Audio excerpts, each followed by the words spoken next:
Then the then season 2 का episode 1 वहीं से शुरू होता है जहां पिछला सीज़न छोड़ा गया था। मोमो एक हॉट स्प्रिंग में फंस जाती है जहां उसे 5 डेंजरस लड़कों से अपने आप को बचाना पड़ता है, लेकिन अचानक उसे एक सरप्राइजिंग मदद मिलती है टर्बो ग्रैनी से। मज़ेदार बात यह है कि टर्बो ग्रैनी पूरे समय मोमो के बैकपैक में छुपी हुई थी और ये सब देख रही थी, जिसके बाद टर्बो ग्रैनी की पावर्स की वजह से हॉट स्प्रिंग डिस्ट्रॉय हो जाता है और अथॉरिटीज़ आकर उन लड़कों को वहाँ से भगा देते हैं। फिर हमें पता चलता है कि ये सब लड़के कीटो फैमिली के लोग हैं, लेकिन टर्बो ग्रैनी नोटिस करती है कि जीजी का अपार्टमेंट भी बिल्कुल साफ नहीं है क्योंकि वहाँ हर जगह खून लगा हुआ है। इसी दौरान ओकारन और जीजी के पास कीटो फैमिली आती है। ये लोग झूठ से बिल्कुल भी खुश नहीं होते, जिसके बाद वो लोग जीजी से ओकारुन के बारे में पूछते हैं, जिस पर जीजी उन्हें कहता है कि वो उसका बेस्ट फ्रेंड है। जिसके बाद उनमें से एक ओकारुन से जीजी के फेवरेट टीम के बारे में पूछता है, जिसके बाद ओकारुन थोड़ा वक्त लेकर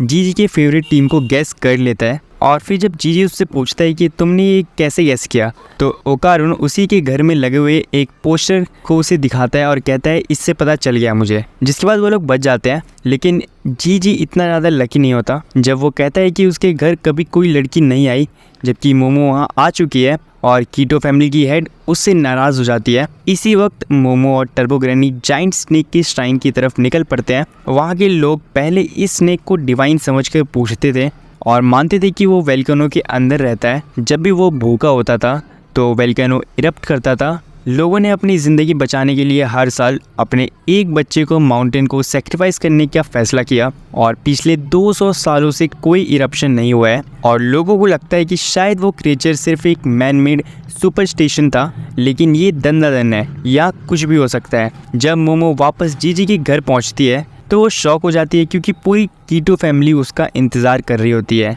ओकारन और जीजी बेहोश पड़े होते हैं। मोमो अपना बचाव करने की कोशिश करती है, लेकिन दुश्मन बहुत ज़्यादा होते हैं।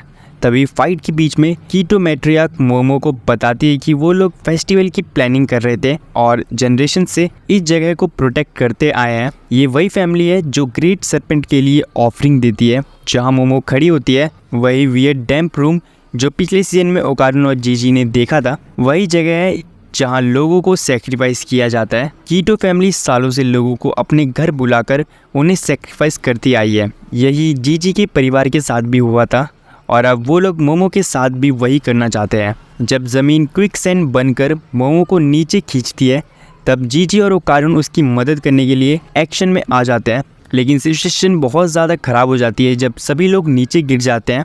जहाँ जीजी नीचे गिरकर एक बड़े से सांप जैसे क्रिएचर के ऊपर गिरता है और ये क्रिएचर उठकर सबको देखने लगता है और एक ज़ोरदार चीख मारता है, जिसके बाद उन्हें पता चलता है कि वो पुरानी कहानी सच थी थोड़ी बहुत, क्योंकि ये क्रिएचर असल में एक जाइंट मैन ईटिंग अर्थवर्म होता है जो कुछ वैसा ही दिख रहा होता है जैसा ओकारुन के मैगजीन के कवर पे था जो उसने स्कूल में मोमो को दिखाया था। कीटो फैमिली पिछले 200 सालों से इस क्रिएचर को खाना खिला रही थी, इसलिए वो अब तक सबसे बड़ा हो गया है।